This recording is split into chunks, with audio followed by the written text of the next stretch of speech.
Imagine this. The darkness is absolute, the air thick and heavy. You're trapped, confined in a space so small you can't even sit up. Panic sets in as you realize where you are. A coffin, 6 feet under. This isn't just a scene from a horror movie. For some, it has been a terrifying reality. Today, we're diving into one of the most chilling stories of survival, a tale that blurs the line between life and death. The story of a man who knocked from inside his own coffin. Our story begins in a small, quiet town in the 19th century.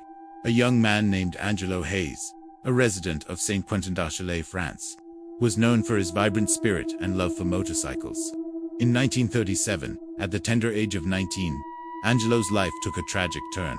While out on a ride, he was involved in a horrific motorcycle accident. He was thrown from his bike, his head colliding violently with a brick wall. When help arrived, the scene was grim. Angelo was unresponsive, with no detectable pulse or breath. The local doctor, after a thorough examination, made the devastating declaration: Angelo Hayes was dead. His family was plunged into grief. In the tight-knit community, news of the young man's passing spread like wildfire. Preparations were made quickly, as was the custom. His heartbroken parents, though devastated, had no reason to doubt the doctor's diagnosis. They arranged for a funeral, a somber affair, where friends and family gathered to bid their final farewells. Just 3 days after the accident, Angelo Hayes was laid to rest in the local cemetery, buried in a wooden coffin beneath the cold, hard earth.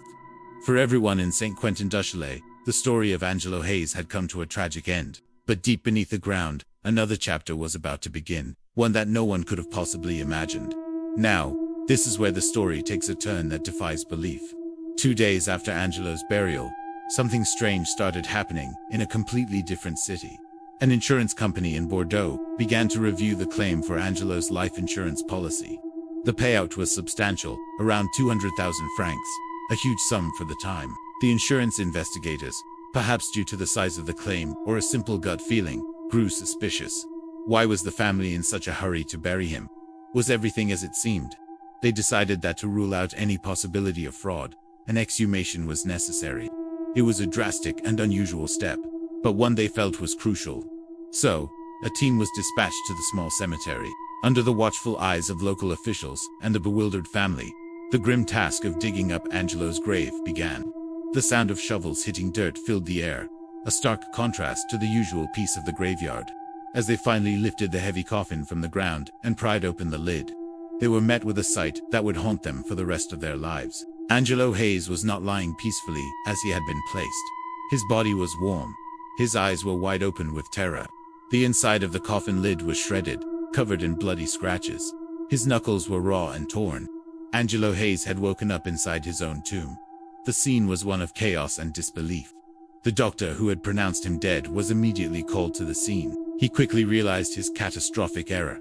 Angelo hadn't been dead at all.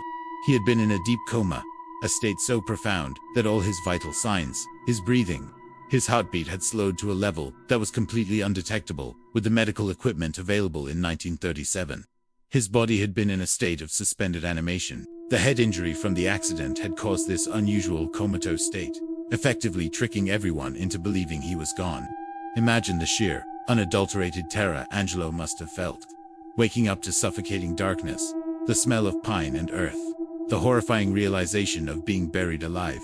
He had fought, he had scratched, he had knocked, screaming into a void that no one could hear. He had been trapped in that living nightmare for 2 full days.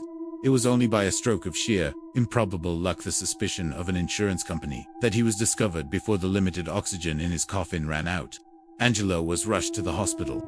He had endured an unimaginable ordeal, both physically and psychologically.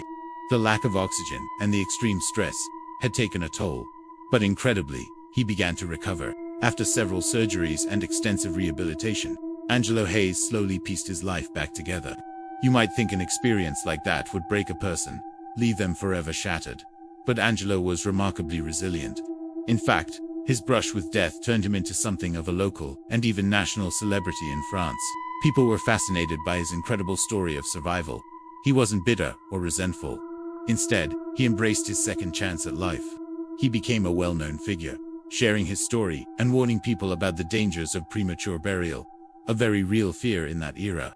His tale served as a powerful reminder of the fallibility of medical science at the time. And what did he do with this newfound fame? He did something truly remarkable. Angelo Hayes, the man who was buried alive, decided to invent a solution to prevent his nightmare from happening to anyone else. He designed and patented a security coffin. This wasn't your ordinary casket. It was equipped with features born from his own horrific experience. A small food locker, a chemical toilet, a radio transmitter to call for help, and even an alarm system that could be triggered from the inside. He toured France and other parts of Europe, demonstrating his invention, turning his personal trauma into a mission to save others. He became an advocate for the living, a guardian against the grave.